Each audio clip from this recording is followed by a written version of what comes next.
पुण्यात्माओं, परमात्मा स्वयं ही इस काल के लोक में आते हैं, अपने बच्चों को तत्व ज्ञान से परिचित कराते हैं। दास के अंदर उसी पूर्ण परमात्मा कबीर साहिब जी की शक्ति काम कर रही है। आप सभी पुण्यात्माओं को काल के जाल से निकालने के लिए परमात्मा इस पृथ्वी लोक में फाल्गुन शुक्ल पक्ष एकम विक्रमी संवत 2053 9 मार्च 1997 रविवार के दिन आए और सार नाम व सार शब्द खुलकर देने का आदेश दिया, जिससे आप सभी का मोक्ष हो सके। इसके बाद इस आध्यात्मिक ज्ञान के प्रचार प्रसार में बहुत तेजी आई और आज आप सभी पुण्यात्माओं को अपने निज घर की और परमात्मा की पहचान हो पाई। 600 साल पहले परमात्मा को ना पहचान कर हम काल के जाल में धोखे से रह गए थे। अब की बार दास को आम संत समझकर धोखा मत खा जाना। यदि आप इस परमात्मा के तत्व ज्ञान से पूर्णतः परिचित हो चुके हो तो दास के इस इशारे को समझकर अपना उद्धार करवा लेना और अपने अन्य भाइयों बहनों को भी कबीर परमात्मा का यह सच्चा मार्ग समझाना। दास को कबीर परमात्मा का मिलना आप सभी के जीवन के कल्याण का कारण बन रहा है। आपको अब उस दिन की घटना के बारे में बताता हूँ। ये सत्य घटना उस दिव्य प्रसंग की है जो आज तक केवल एक रहस्य था। वो रहस्य सालों पश्चात अब आपके सामने प्रस्तुत होने जा रहा है। संत रामपाल जी महाराज जी के जीवन का वो महत्वपूर्ण दिन जिसके विषय में उन्होंने आज तक भक्त समाज के समक्ष केवल सांकेतिक और आंशिक वर्णन किया था, अब उनकी आज्ञा से वो दिव्य प्रसंग विस्तार से प्रस्तुत हो रहा है। ये प्रसंग उस दिन का है जिस दिन संत रामपाल जी महाराज जी को कबीर परमेश्वर जी स्वयं इस धरातल पर आकर मिले थे। हे गुरुदेव राम देवानंद जी महाराज, ना जाने आपने इस दास में क्या देखा कि आपने इस दास को इतनी बड़ी जिम्मेदारी दे दी। अपने बाद मुझे गुरु पद पर बैठा दिया। ये दास अपनी आखिरी सांस तक आपके द्वारा दिया गया जगत कल्याण के मार्ग और मोक्ष के कार्यों को पूरा करने के लिए समर्पित रहेगा। परमात्मा का सत्य ज्ञान और सच्चा मंत्र हर घर तक पहुंचा के छोड़ूंगा, फिर चाहे कुछ भी बीते मेरे साथ। ये दास आजीवन परमात्मा के मार्ग में कार्यरत रहेगा। ये फाल्गुन शुक्ल पक्ष एकम विक्रमी संवत 2053 9 मार्च 1997 रविवार की बात है। संत रामपाल जी महाराज हरियाणा के झज्जर जिले के एक झाड़ली कस्बे में गरीबदास जी महाराज जी की वाणी का पाठ करने गए थे। वहां किसी कारणवश पाठ रद्द होने की वजह से वे वापस आ रहे थे। वहां से लौटते समय संत रामपाल जी महाराज कबीर परमात्मा की याद में मग्न अपने दुपहिए वाहन पर सवार वापस लौट रहे थे। संत रामपाल जी महाराज स्कूटर को रास्ते में एक चाय की दुकान के पास रोक देते हैं। राम राम महाराज जी। राम राम भगत जी। महाराज जी चाय समोसा लगा दूं? हाँ भगत जी लगा दीजिए।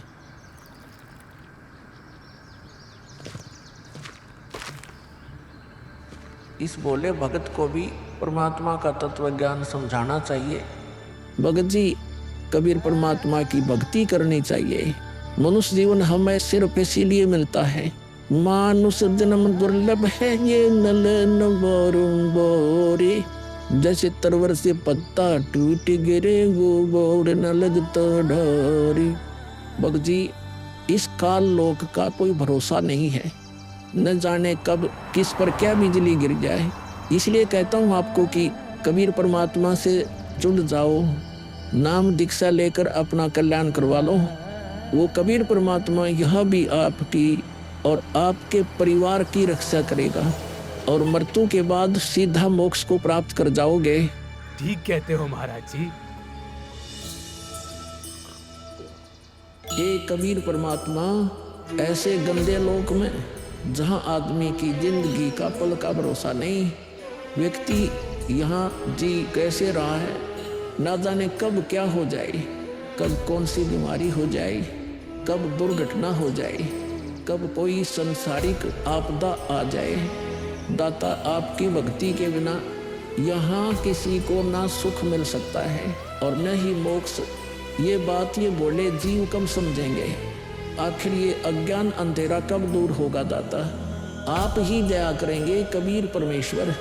ये बोले जीव तो अपना जीवन आपकी भक्ति के बिना व्यर्थ ही कर रहे हैं। चाय पीने के बाद संत रामपाल जी महाराज मातन हिल की तरफ निकल पड़ते हैं। बिन उपदेश अचंभ है, क्यों जीवित है प्राण, और भक्ति बिना काठोर है, ये नर नहीं पाषाण। आगे चलकर संत रामपाल जी महाराज स्कूटर को एक पुलिये के पास रोक देते हैं। इस पुलिये की खास बात ये थी कि संत रामपाल जी महाराज जी ने इस पुलिये को सिंचाई विभाग में जूनियर इंजीनियर रहते हुए स्वयं बनाया था। क्योंकि यह पूरा क्षेत्र जंगल नुमा था, इसलिए संत रामपाल जी महाराज जी को इस पुलिये पर बैठना बहुत अच्छा लगता था और नौकरी के दौरान वो इस पुलिये पर बैठकर परमात्मा की याद में खो जाया करते थे। हे दयालु कबीर परमात्मा, आप जी हम नीचों के लिए 600 वर्ष पहले एक धानक रूप धारण कर इस गंदे लोक में 120 वर्ष तक रहे।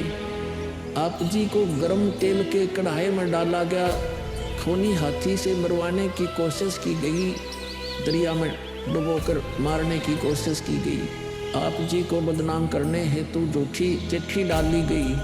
आपके साथ कितने जुल्म ढाए गए, फिर भी हे दयालु कबीर परमात्मा, आपने क्या कुछ नहीं किया अपनी सतलोक से बिछुड़ी आत्मा को अपनी शरण में लेने के लिए, इस तत्व ज्ञान को सब जीवों तक पहुंचाने के लिए।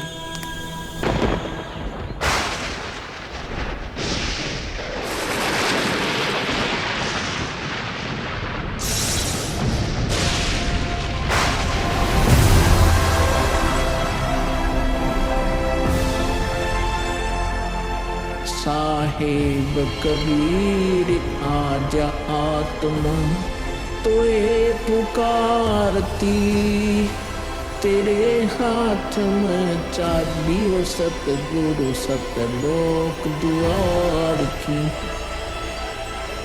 साहेब कबीर आजा आत्मा तोए पुकारती, तेरे हाथ में चाबी हो सतगुरु सतलोक द्वार की।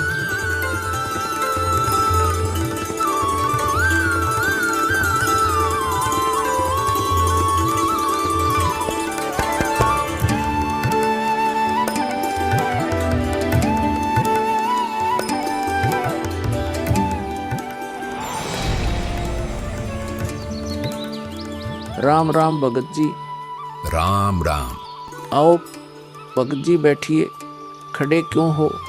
संत रामपाल जी महाराज अपने परने को पुलिया की दीवार पर बिछा देते हैं और महात्मा जी से बैठने का आग्रह करते हैं।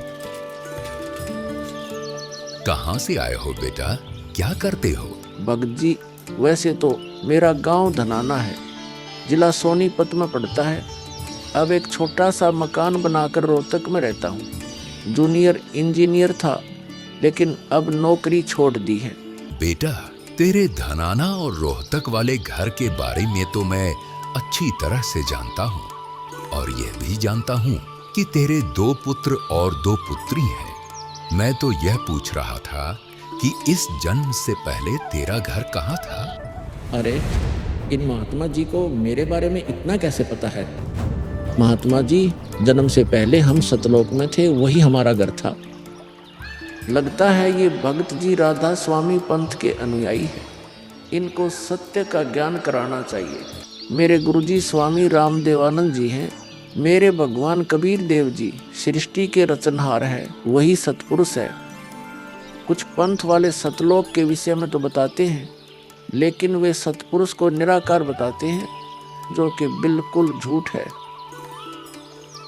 भक्त जी, मैं स्वयं संत गरीबदास जी के पंथ से जुड़ा हूँ।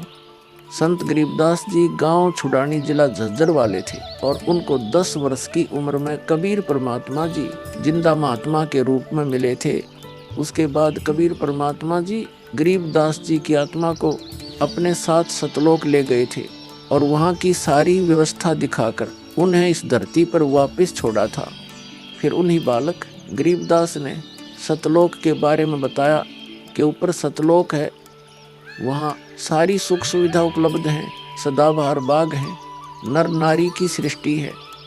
वहीं पर एक गुम्मट युक्त महल में कबीर परमात्मा जी सिंहासन पर बैठे हुए हैं और वहीं से कबीर परमात्मा जी इस सृष्टि को चला रहे हैं। हम सब वही रहा करते थे, वही हमने जाना है। जो सतलोक में केवल प्रकाश ही प्रकाश बताते हैं, उनका ज्ञान गलत है, वे मोक्ष प्राप्त नहीं कर सकते। भक्त जी, उस बालक गरीबदास ने वाणियों के माध्यम से बताया है कि गरीब अनंत कोटि ब्रह्मांड का एक रति नहीं भार, सतगुरु पुरुष कबीर हैं कुल के सिरजनहार। कौन कबीर? हम सुल्तानी नानक तारे दादू को उपदेश दिया, जाति जुलाहा भेद नहीं पाया, काशी माहे कबीर हुआ। बहुत आनंदित करने वाली बातें करते हो। और बताओ कुछ। इन्हें अपना ज्ञान अधूरा लग रहा है। हो सकता है ये नाम दीक्षा लेकर परमात्मा से जुड़ जाए। भक्त जी, अगर आपको अपना कल्याण करवाना है तो एक ही तरीका है, नाम दीक्षा। मेरे पूज्य गुरुजी ने मुझे नाम दीक्षा देने का आदेश दे रखा है। मैंने अपना घर और नौकरी छोड़ दी है। अब गुरुदेव जी की ही आज्ञा अनुसार प्रचार और दीक्षा देने का पवित्र कार्य कर रहा हूँ। बेटा, क्या तुम्हारे गुरुजी ने तुम्हें सारनाम और सार शब्द देने का भी आदेश दिया है? इन्हें कैसे पता सारनाम सार शब्द के बारे में? गुरुदेव की आज्ञा थी कि अभी सारनाम को सार्वजनिक नहीं करना है। उन्होंने कहा था कि मुझे स्वयं परमेश्वर कबीर जी मिलेंगे और वही मुझे सारनाम को सार्वजनिक करने का सही समय बताएंगे। तब तक यह सारनाम केवल विशेष विश्वास पात्र अनुयायियों तक सीमित रखना है। बेटा रामपाल, मैं ही सत्य पुरुष कबीर हूँ। अब वह समय आ गया है सारनाम और सार शब्द प्रदान करने का। वह भक्त जी, मैंने आपको बता दिया कि कबीर परमेश्वर मुझसे मिलने आएंगे, तो आप स्वयं ही कबीर परमेश्वर बन बैठे। मैंने अपने गुरुजी से पूछा था कि हे गुरुदेव, मैं कैसे पहचानूंगा जो मुझे मिलेंगे कि वे कबीर भगवान हैं? गुरुजी स्वामी राम देवानंद जी बोले, यह विश्वास करवाना, वो पहचान करवाना उनका काम है।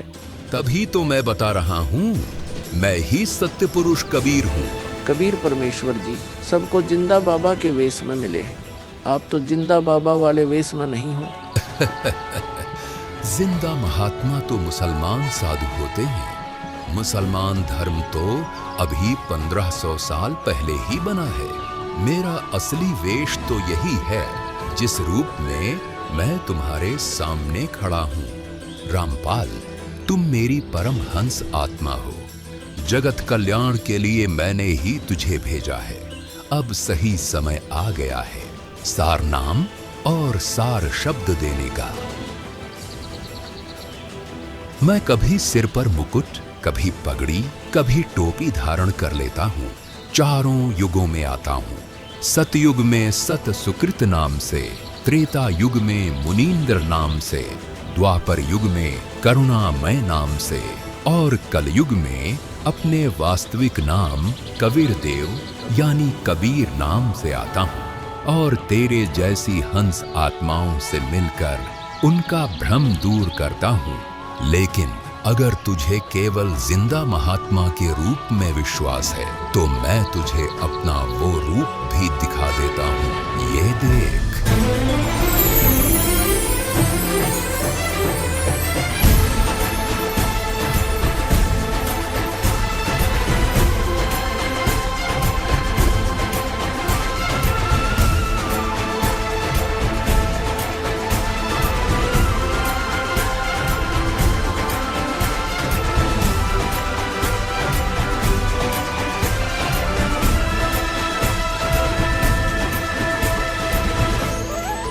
हे परमेश्वर, मुझे क्षमा कर दीजिए।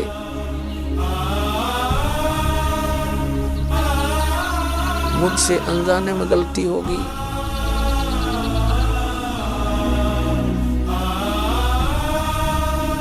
आपने मुझे साक्षात दर्शन दिए और मैं आपको पहचान न सका। मुझे क्षमा कर दीजिए परमपिता। बेटा रामपाल, अब वो समय आ गया है जो मैंने धर्मदास को कहा था कि कलयुग बीते 55 पांचा, तब यह वचन मेरा होगा साचा। यानी जब कलयुग 5505 वर्ष बीत जाएगा, तब मैं खुद इस धरातल पर आऊंगा और अपने बच्चों को तत्व ज्ञान समझाकर इस काल लोक से सतलोक ले जाऊंगा। बेटा रामपाल, तुम मेरी परमहंस आत्मा हो। अब इसके आगे बेटा, मैं ही तेरे रूप में सारी लीला करूंगा और यह तत्व ज्ञान अपने बच्चों को बताऊंगा, उन्हें सतलोक की राह दिखाऊंगा।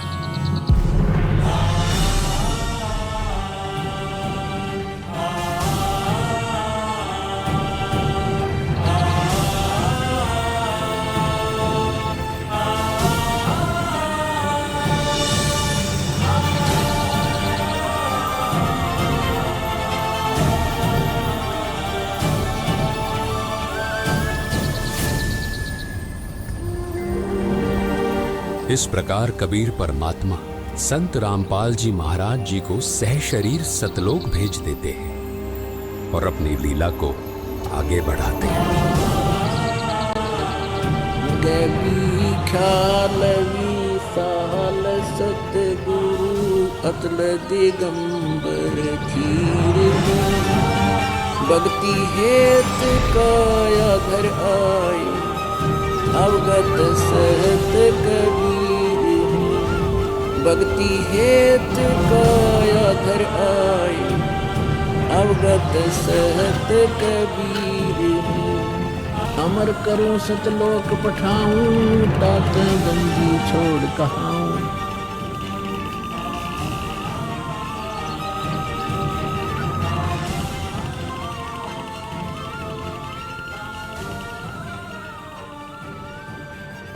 इस प्रकार कबीर परमात्मा संत रामपाल जी महाराज जी को सह शरीर सतलोक भेज देते हैं और स्वयं सर्व सृष्टि रचनहार कबीर परमात्मा संत रामपाल जी महाराज जी के रूप में संपूर्ण संसार का उद्धार करने के उद्देश्य से इस पवित्र मिशन पर निकल पड़ते हैं।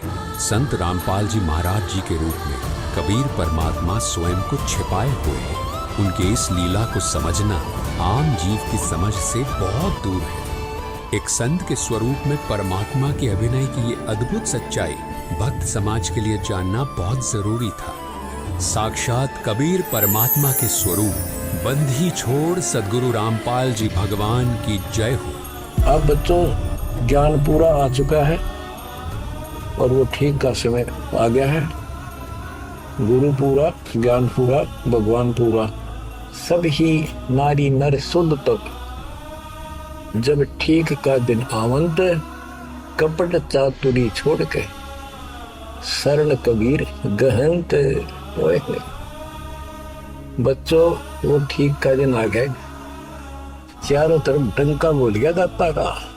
कहाँ उग्र, कहाँ शूद्र हो, चाहे कोई नकम्मा डाकू लटेरा है, चाहे कोई छोटी जाति समझते हो आप, वो हरे सबकी भाव पीर परमात्मा वो संत जो मेरा भेजा होगा, भेजा हुआ आएगा, वो सब के दुख दूर करेगा। हरे सबकी भाव पीर सो समान समदृष्टि है समृत संत कबीर। वो एक समान समदृष्टि का है, सबको एक दृष्टि से एक समान प्यार देगा, सबको एक जैसा व्यवहार देगा, एक जैसा सच्चा नाम सतनाम सार शब्द देगा। वो समृत संत कबीर ही होगा। बोलो बंदी छोड़ कबीर साहब की जय हो।